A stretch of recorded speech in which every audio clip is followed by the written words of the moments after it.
Besides Joy-Con, Nintendo Switch can pair with several other, more engaging controllers as well. Here's a list. The Nintendo Switch has become a popular handheld gaming device for teens and adults all over the world. The standard way to engage with a Switch is to use a Joy-Con, and admittedly, it is a pretty good controller. However, for long-term use, the design can become a bit uncomfortable. Here's a rundown of solid alternatives to the Joy-Con that enhance the gaming experience without compromising it. Best Nintendo Switch Controllers 2024. Nintendo Switch Pro Controller. Size 6.1 x 5.7 x 2.5 inches. Weight 14 ounces. HD rumble? Yes. Motion control? Yes. NFC? Yes. The Nintendo Switch Pro is a highly suitable device, adding comfort, especially in docked or tabletop mode. It supports Nintendo Rumble and motion gestures, which are helpful for games like Splatoon 3. This is a good suggestion, especially for Xbox and PC users, as they'd find the joystick configuration adaptable. Unfortunately, the controller is a bit pricey at about $70.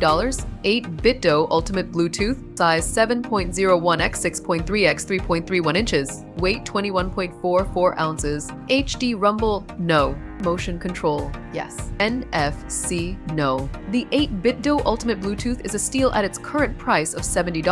Though it matches the Nintendo Switch Pro in this regard, its specifications justify the cost. The controller comes with a charging dock to store the device when inactive and features 2 reprogrammable buttons on the backside. The dock also includes a 2.4 GHz USB dongle, which can be plugged directly into the Switch's dock. Alternatively, a USB-C cable can be used to connect the 8-bit-do Ultimate Bluetooth charging dock to the Switch. Power a Fusion Pro wireless controller. Size 6.38 x 4.25 x 2.44 inches. Weight 15.8 ounces. HD Rumble? No. Motion control? Yes. NFC? No. Powera's Fusion Pro controller is reminiscent of Microsoft's Elite Series 2 controller for the Xbox and PC. The controller comes with a carrying case, 2 swappable faceplates, short and tall analog sticks, and a Pro Pack with 4 remappable buttons. Additionally, the rubber grips make it comfortable to hold for long periods, while anti-friction rings on the faceplates prevent wear and tear. The Powera connects with the Switch wirelessly over Bluetooth, but the 9.8-foot USB-C cable will be handy if you want to connect your headphones.